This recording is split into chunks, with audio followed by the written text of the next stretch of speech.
Pressure cooker bomb, वो pressure cooker bomb जिसकी तस्वीर हमने आपको लगातार दिखाई, वो सिल्वर कलर का प्रेशर कुकर बम जिसमें बारूद भरा हुआ था, ज्वलनशील था, उसको डिफ्यूज करने के लिए टीम को अलग से जाना पड़ा। टीम के साथ कोई मीडिया की गाड़ी नहीं जा पाई थी। ये बड़ी जानकारी हम आपसे साझा कर रहे हैं और लगातार पूछताछ चल रही है आतंकवादियों से। दोनों आतंकियों की धरपकड़ कल हुई थी सुबह। यूपी एटीएस की ओर से 3000 रुपए में कुकर बम तैयार किया गया। आईएसआई मॉड्यूल का नक्शा भी मिला है। आपको बता दें कि स्लीपिंग मॉड्यूल का नक्शा भी मिला है। अलकायदा आतंकियों पर इस समय की बड़ी खबर, और बड़ी खबर से ज्यादा ये बड़ा खुलासा है। बड़ा खुलासा जो कि रिपब्लिक भारत की टीम लगातार ग्राउंड जीरो से ब्रेक कर रही है। बड़ी जानकारी आपसे साझा कर रही है। कल 2 आतंकियों की धरपकड़ हुई, उस घर के बाहर की हर तस्वीर हमने आपको दिखाई। इस बीच बहुत बड़ी खबर कि इन आतंकियों के निशाने पर धार्मिक स्थल थे। अयोध्या का राम मंदिर था, मथुरा के मंदिर थे और तमाम और जगहों के मंदिर थे जिसमें काशी भी शुमार था। लेकिन इस बीच बड़ी जानकारी ये मिल रही है कि जो प्रेशर कुकर बम तैयार किया गया था, जिसको डिफ्यूज करने के लिए सुरक्षा एजेंसियां गई थी, उसको 3000 रुपए में तैयार किया गया था। उसमें ज्वलनशील पदार्थ मौजूद था, बारूद मौजूद था और ये जानकारी अफसरों की ओर से साझा की गई थी। इसके अलावा आपको बता दें कि धार्मिक स्थलों के नक्शे भी मिले हैं। इन आतंकवादियों ने राम मंदिर की रेकी भी की थी। वो राम मंदिर जहां तक आम मीडिया नहीं पहुंच पा रही है, उसकी तस्वीर नहीं निकाल पा रहे हैं क्योंकि उसको बहुत एहतियात बरत करके बनाया जा रहा है। लेकिन समझिए आतंकवादियों के दिमाग कहां तक पहुंचे हुए हैं। ये लगातार कोशिश कर रहे हैं कि किसी तरीके से हिंदुस्तान को नुकसान पहुंचाया जाए और इसी वजह से कल खबर हमने आपको बताई थी कि किस तरीके से इन आतंकियों की जो तार थे वो खाड़ी देशों से जुड़ रहे थे, कश्मीर से जुड़ रहे थे, पाकिस्तान से जुड़ रहे थे और अभी भी कई बड़े खुलासे होने बाकी हैं। इस बीच मेरी सहयोगी सृष्टि भी मेरे साथ जुड़ चुकी हैं, ग्राउंड जीरो पर लगातार मौजूद है। मैं सीधा रुख करूंगी सृष्टि, बहुत बड़ी खबर मिली है। धार्मिक स्थल इन आतंकवादियों के निशाने पर थे, नक्शे बरामद हुए हैं, राम मंदिर निशाना था। बिल्कुल शाजिया, जैसे अभी आपने बड़ी जानकारी दी है कि तमाम जो धार्मिक स्थल थे, चाहे मथुरा की बात करें, अयोध्या में राम मंदिर निर्माण जोर शोर से चल रहा है, उसकी बात कर ले या हम काशी की बात कर ले, तमाम ऐसे धार्मिक स्थान थे जो इनके निशाने पर थे। और जो बड़ी ब्रेकिंग अभी आपने दी है कि 3000 रुपए में, मात्र 3000 रुपए में जो कुकर बम बनाया गया था, प्रेशर कुकर बम।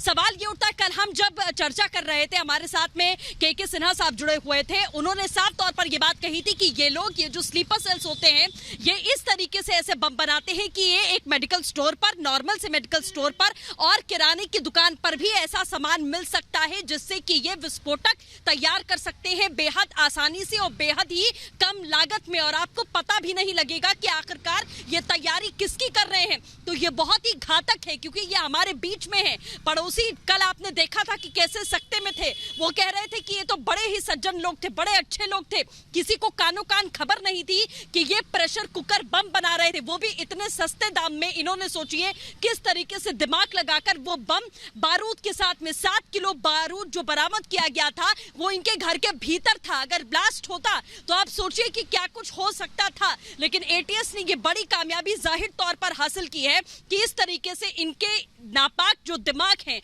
जिस तरीके से इन्होंने नक्शा बनाया, जिस तरीके से इन्होंने तैयारी की, जितने वर्षों से ये स्लीपर सेल, कल हम ये भी चर्चा कर रहे थे कि स्लीपर सेल जो नाम है वैसा इनका काम नहीं, ये सोते नहीं है, ये इतने वर्षों से अगर चुप थे, शांत थे, तो ये बड़े षड्यंत्र की तैयारी कर रहे थे। सालों साल उपज ये यहाँ पर पैदा कर रहे थे, लोगों में भरोसा, लोगों में विश्वास कायम कर रहे थे। उसके बाद इन्होंने किस तरीके से ये हरकत की, लेकिन सबसे बड़ी बात है कि इस हरकत को नाकाम कर लिया गया है। मोहसिन रजा ने इस पूरे मामले पर क्या कहा है, क्योंकि अखिलेश यादव ने सवाल उठाया और ये भी कहा है कि हमें यूपी की पुलिस पर और सरकार पर भरोसा नहीं है। आतंकवाद के मामले पर मोहसिन रजा ने पलटवार भी किया है, सुनिए। ये कभी भारत तेरे टुकड़े होंगे गैंग के साथ भी दिखाई देते हैं और कभी पुलिस के ऊपर भी सवाल उठाएंगे, सुरक्षा एजेंसियों पर भी सवाल उठाएंगे। देश हित में कोई बात हो रही होगी तो वो बात इन्हें पसंद नहीं आएगी। जनहित की बात भी इसी पर सर अखिलेश यादव ने कल पीसी की और उसी वक्त ये प्रेस कॉन्फ्रेंस हुई है जिस वक्त लगातार एटीएस की टीम सामना कर रही थी आतंकवादियों से। तो ये कहा गया कि हमें उत्तर प्रदेश की पुलिस पर और उत्तर प्रदेश की सरकार पर भरोसा नहीं है। क्या राजनीतिक विद्रोह तो हो सकता है, विचारधारा में मतभेद हो सकता है, लेकिन आतंकवाद जैसे मामले पर विरोध करना? देखिए, उत्तर प्रदेश की जनता को मैं बताना चाहता हूं, आदरणीय अखिलेश यादव जी को, कि उत्तर प्रदेश की जनता को आदरणीय योगी सरकार पर पूर्ण विश्वास, पूर्ण भरोसा है। उसका परिणाम उन्होंने देख लिया है और समाजवादी पार्टी पर अब भरोसा उत्तर प्रदेश की जनता को नहीं है। और जो उनके मुखिया ने यह बयान दिया है कि हमें पुलिस पर भरोसा नहीं है, यही पुलिस थी जब आप यहां पर जिस समय कभी मुख्यमंत्री हुआ करते थे, तो यही पुलिस आपको भी सुरक्षा देती थी। यही प्रदेश के लोगों को सुरक्षा आज भी दे रही है। यही हमारी एटीएस है। आज इसने एक बहुत बड़ी साजिश को नाकाम किया है, आतंकी साजिश को। हम बधाई देना चाहेंगे अपनी सुरक्षा एजेंसियों को और माननीय मुख्यमंत्री को, क्योंकि हमने पैरालाइज नहीं किया हुआ है। हम कोई पॉलिटिकल दबाव में नहीं रखते हैं अपनी एजेंसियों को, क्योंकि ये तो आतंकियों को महिमा मंडित करने वाले लोग हैं। यही अखिलेश यादव जी की सरकार जब आई थी तो ये तो आतंकियों पर से मुकदमे हटाने के लिए भी आदेश कर रहे थे। तो इनसे यही उम्मीद की जा सकती है, ये सुरक्षा एजेंसियों पर सवाल उठाएंगे और आतंकियों के साथ सहानुभूति रखेंगे।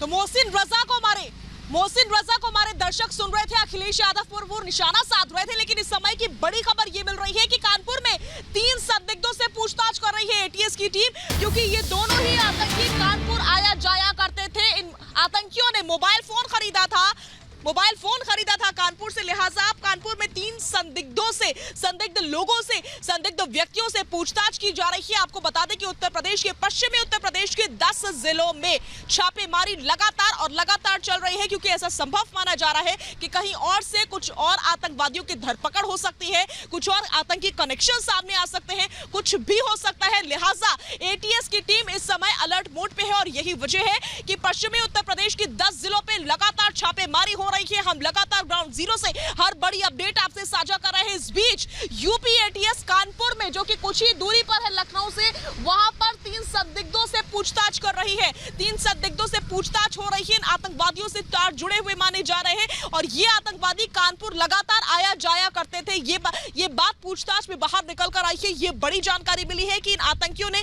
मोबाइल फोन भी खरीदा था कानपुर से ही। इसलिए एटीएस की टीम कानपुर में इन 3 संदिग्ध व्यक्तियों से पूछताछ कर रही है। लिहाजा पूरे उत्तर प्रदेश को अलर्ट मोड पर डाल दिया गया है। कुछ जिले हैं जो कि संवेदनशील बताए जा रहे हैं, जिसमें काशी है, मथुरा है और साथ ही साथ अयोध्या है और लखनऊ तो सबसे पहले अलर्ट मोड पर है। इसके अलावा बड़ी जानकारी कल ये मिली थी कि पूरा उत्तर प्रदेश इन आतंकवादियों के निशाने पर था। फिलहाल इन 2 आतंकवादियों की गिरफ्तारी हो चुकी है। इनसे लंबी पूछताछ की जा रही है, सख्ती से पूछताछ हो रही है, कड़ाई से पूछताछ हो रही है और धीरे धीरे करके छन के हर बड़ी जानकारी बाहर निकल कर आ रही है। क्या कुछ प्लानिंग थी इन आतंकवादियों की, किनसे इनके तार जुड़े हुए थे? इनके तार खाड़ी देशों से जुड़े हुए थे, कश्मीर से जुड़े हुए थे, पाकिस्तान से जुड़े हुए थे और हमेशा अलकायदा के निशाने पर उत्तर प्रदेश रहा है। एक बार फिर से कुछ वैसा ही।